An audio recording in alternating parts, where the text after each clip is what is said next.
Hi everyone, it's Kelly here. Thank you for stopping by my channel again today. If this is your first time, welcome. If you've been before, welcome back. So glad to have you, and I hope that you are in the mood to look at some books, because that's what we're doing today.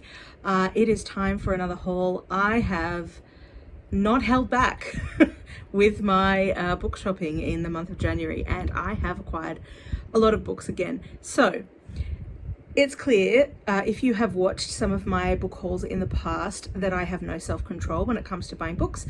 So we're just going to go with that. We're not going to stress about it. We're just going to, embrace the hobby that is the collecting of books.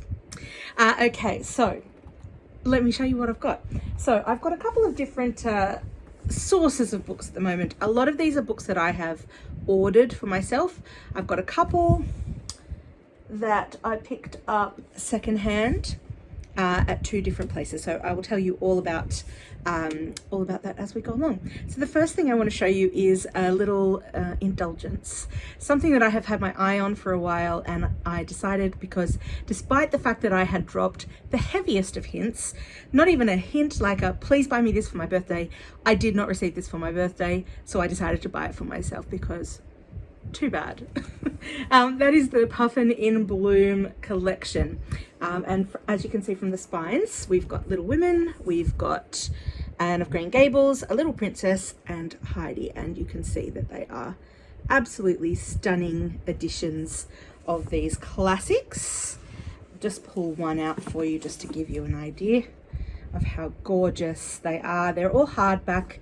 It's a naked hardback. There's no dust jacket for each of these, but they are just absolutely stunning, and I can't wait to be reading these from these editions. So that's my major purchase, where I spent a fair amount of money on exactly 4 books. But that's okay. That was my little birthday present to myself.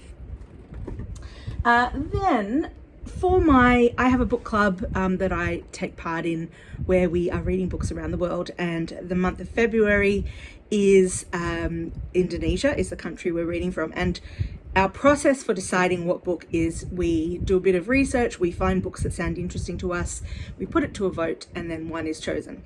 As I was looking at these books, I decided that I wanted some of them anyway, even though they weren't the one that was chosen. So the one that was chosen that I'm going to be reading in February is this one called Saman by Ayu Utami, and I don't know too much about the story of this one. This wasn't one of the ones that I had nominated. I hadn't heard of this one before, but it uses the phrase feisty female protagonist on the back cover, so I'm assuming it's going to be great. So I'm hoping that this is going to be a lovely read in February. But two of the other ones that I picked up that are written by Indonesian authors are this one, Apple and Knife by Intan Paramaditha, which is inspired by horror fiction, myths and fairy tales. Apple and Knife is an unsettling ride that swerves into the supernatural to explore the dangers and power of occupying a female body in today's world. So that sounds fascinating. The other one that I purchased is this one called For Nadira by Leila S. Chudori, and this is someone whose mother has passed away, and I guess her kind of dealing with the fallout from that. I've got just behind you, as in the camera, I have a cat climbing the chair that is right behind. So this could be interesting. I think she just wants to snooze on the back of the chair. Yeah, it looks that way. She's balancing super precariously. If she's still in that position at the end, I'll turn the camera around so you can see what it looks like. But if you see it like a little tail swish by, you'll know why. Okay, some more books that I ordered that have arrived in the month of January. This one I bought on the sales that happened sort of at the beginning of the month. So this is Daring Greatly by Brené Brown. We all know Brené Brown and love Brené Brown, and I am keen to read this one. How the Courage to be Vulnerable Transforms the Way We Live, Love, Parent and Lead. Then another one that I purchased that I have been wanting, I have already read this book, but I read it as an audio book that I had borrowed from my library, and I loved it so much. It was one of my 5-star reads from last year, and that is The Girl Who Drank the Moon. So I absolutely had to buy myself a copy of this book. If you haven't read it, you must. It's just delightful. Another one that I have purchased recently is How to Make a Basket by Jasmani. And this is a poetry book, I believe. Yep, it certainly is a poetry book. And this is a David Unipian, I never know how to say his surname, Unipian, I think. David Unipian award-winning collection, How to Make a Basket, examines the tensions of living in the Australian colony today. So this is by an Aboriginal Australian author, and I am super, super excited to read this collection, which I've heard spoken about. I can't remember where. If I do remember, I will pop it into the description below. I am a massive art lover, and one of my favorite artists is Yayoi Kusama, who is a Japanese artist who creates a lot of artworks you can kind of step into. They're very 3D, very experiential, and I purchased this book because I had seen it. I don't think I ever heard anyone recommending it, but I saw it come up somewhere and I knew I needed to get myself a copy because it looked fascinating. And this is a graphic novel about Yayoi Kusama. It's just called Kusama. And as you can see, the artwork is stunning. And it's all just about her life. As she sort of begins in Japan and launches an international career, becoming quite famous, and she's still active today, despite the fact that she at this point must be quite elderly. So yeah, she's a favorite of mine, and I am keen to read the Kusama graphic novel all about her life. Another book that I ordered, and this was on a little bit of a whim, I think, and again, this happens to me all the time. I don't check the page count before I purchase. I just look at it, I'm like, and I hear about it, and I think, yeah, that sounds really, really good, and then I get the book, and it turns out to be that chunky. But this is Ruth Ozeki's The Book of Form and Emptiness. The reason that this one sounded so fascinating to me is because this is the narrator of this book is a book. So it just sounded really interesting. I think that's right. No, maybe it's, oh no. So it's a talking book that narrates the main character's life and teaches him to listen to things that truly matter. Which sounds quite fascinating, to be honest. So yeah, I'm really looking forward to getting into this one, but it is a chunker. How many pages is it? It's 550 pages. Okay, that's okay. We can do it. We can do 500. We can do hard things. Okay, now we're into, so those are books that I had purchased online. We're now into the section of books that I purchased from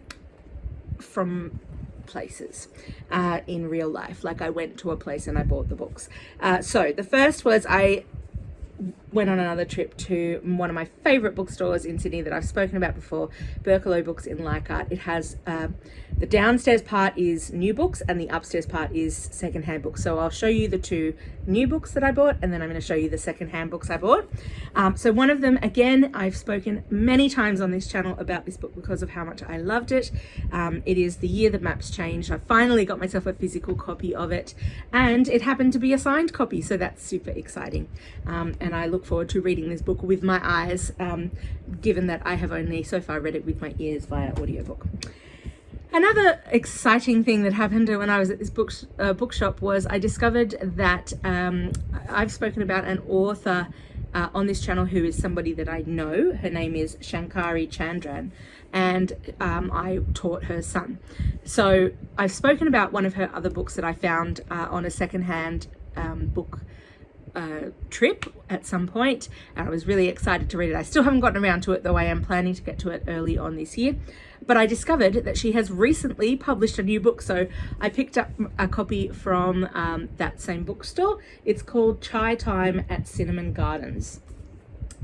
And this is a nursing home, a fictional nursing home called Cinnamon Gardens in Sydney. It's got residents with colourful histories, each with their own secrets, triumphs and failings. This is their safe place, an oasis of familiar delights, a beautiful garden, a busy kitchen, and a bountiful recreation schedule. But this ordinary neighbourhood is not without its prejudices. The serenity of Cinnamon Gardens is threatened by malignant forces more interested in what makes this refuge different rather than embracing the calm companionship that makes this place home to so many. As those who challenge the residents' existence make their stand against the nursing home with devastating consequences, our characters are forced to reckon with a country divided. So it sounds like an amazing book, and I'm so excited to read it. Also, look at how beautiful the cover is. So I'll let you know what I think about it once I have read it, but I'm really, really excited and was so excited to find another book by this author.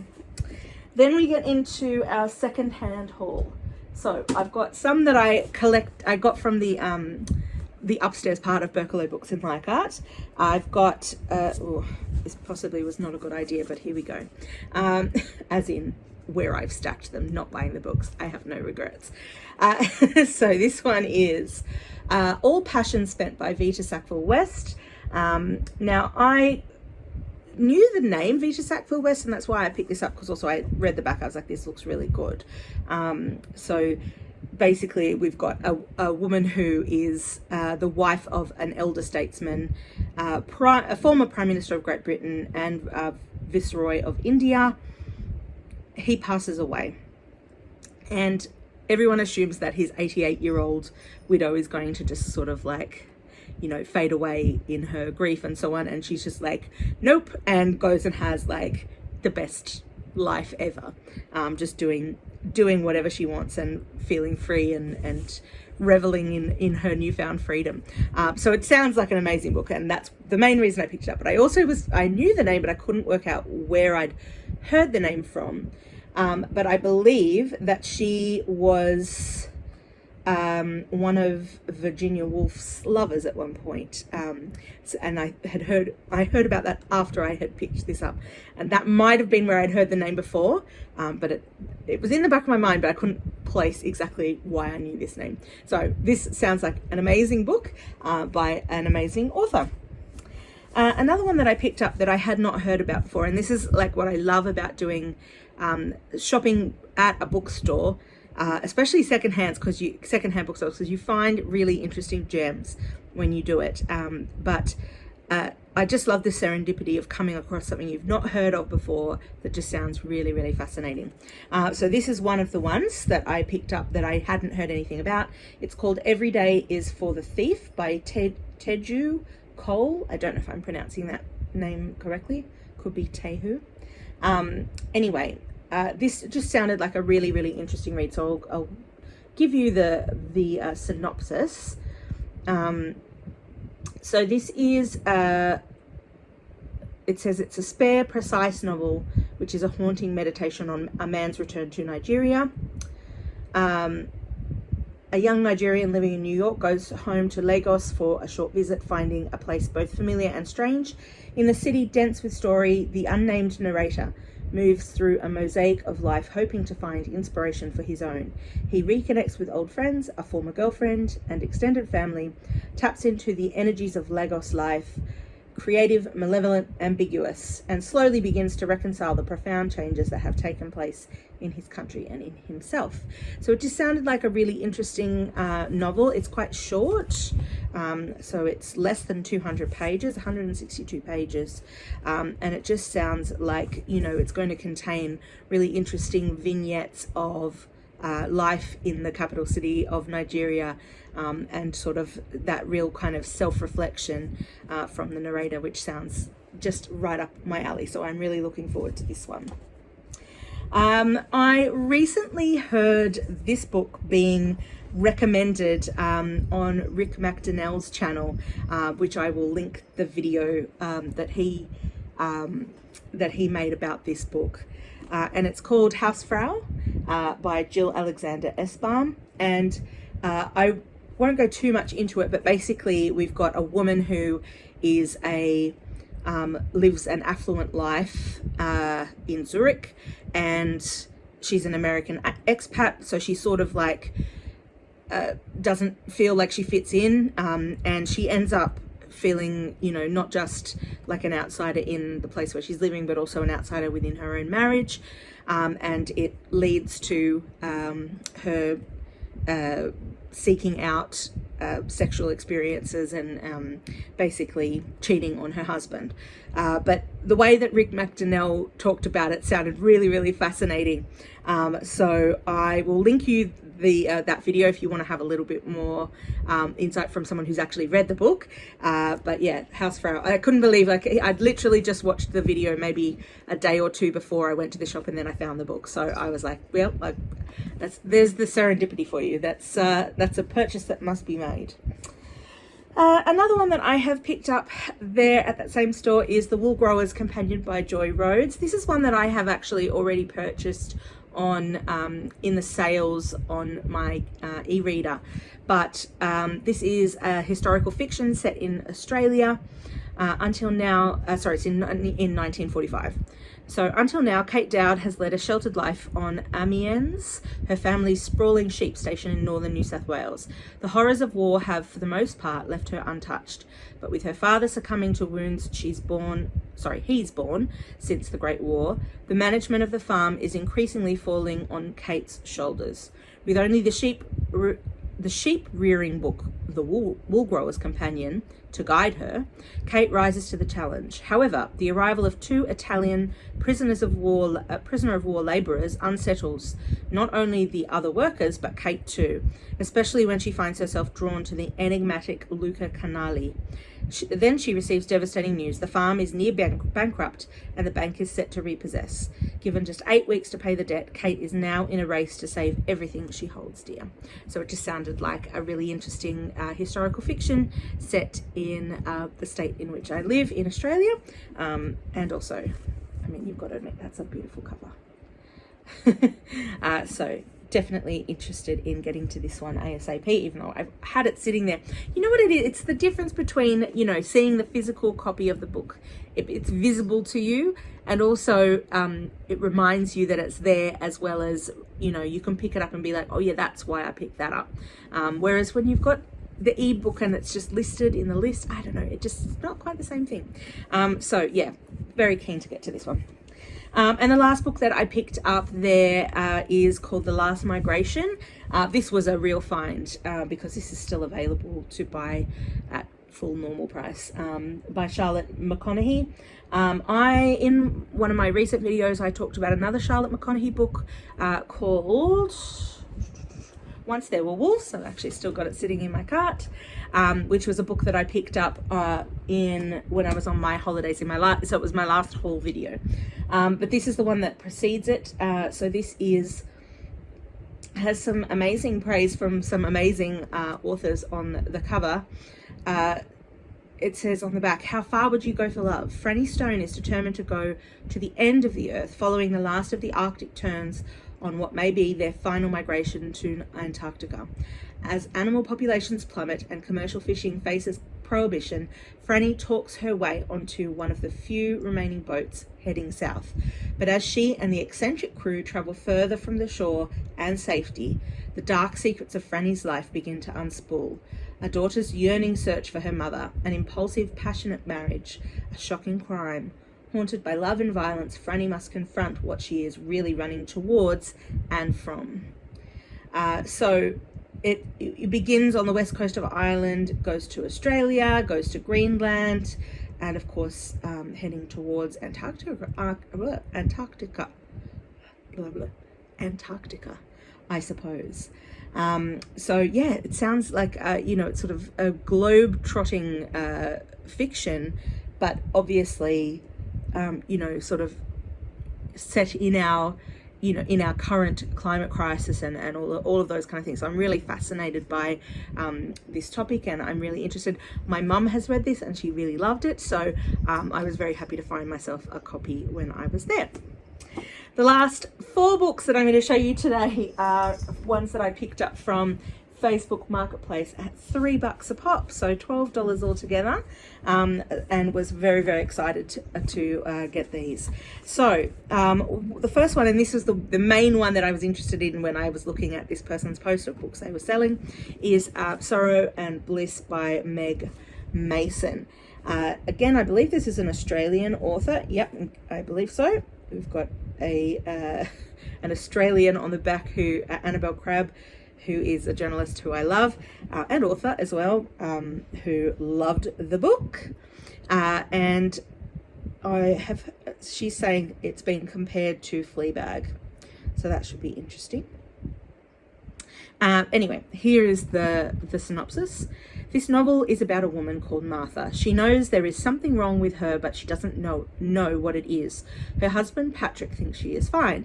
He says everyone has something. The thing is to just keep going. Martha told Patrick before they got married that she didn't want to have children.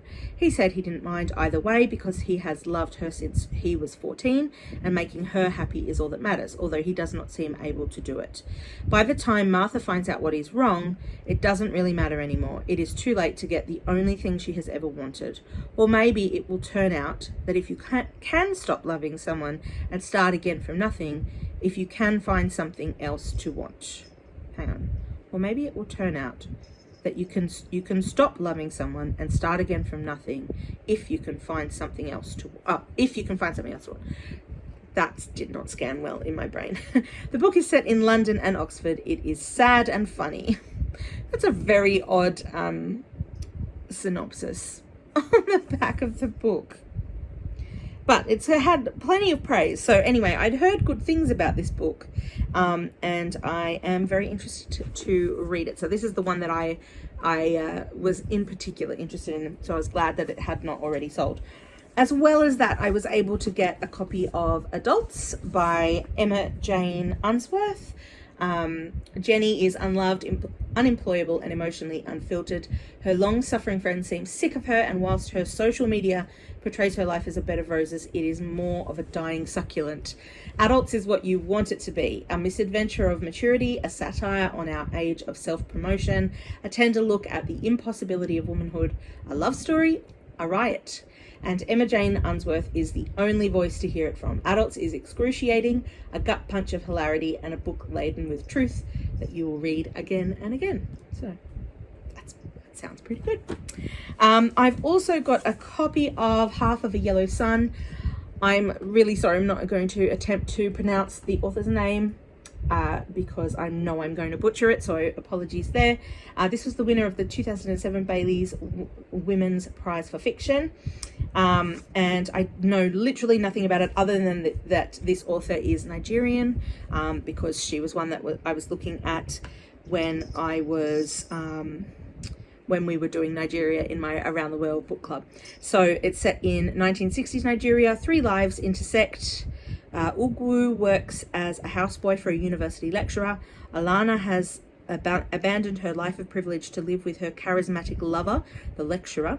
Richard, a shy Englishman, is enthralled to Alana's enigmatic twin sister. Amongst the horror of Nigeria's civil war, loyalties are tested as they are pulled apart and thrown together in ways that none of them imagined. And the last one that I picked up was one I also didn't know anything about, but when I mentioned it to my husband, he said, oh yeah, I know that one. And it's called Mr Pip. So I don't know how this passed me by, but I had never heard of this book before. Mr Pip by Lloyd Jones, which Isabella Lende describes as one of the best books of the year. Poetic, heartbreaking, and surprising. And on the back we have no synopsis. No synopsis at all. So I still don't know what it's about. So anyway, you can just enjoy the delightful design on the cover. Okay, that's it from me. That is my haul for now, for January. Having said that, I am sitting here, it's the beginning of February, about the 4th or the 5th, and I went book shopping today, so more books are here, ready for me to film my February my February haul when I get to that. But those are the books. I'm excited to get to some of these titles. I'm not going to bother trying to pick up this stack because it is literally, I don't know, half a meter high, and I will hurt myself if I try. So apologies there. Just look back at the video. I'll put a list of all the books in the description as well. I hope that you've seen something there that interested you, maybe a book you hadn't heard of. If you've read any of these books, let me know in the comments, because I'd love to hear other people's opinions of these and whether they're you know, books I should be putting a little higher up the TBR, because as we know, TBR is just, you know, expand and expand, new books being published all the time, books that you've never heard of, and all of a sudden they're the thing that you must read right that minute. So I'm super keen to hear your thoughts on any of these books that you have read, and I look forward to catching you in the next video. Bye.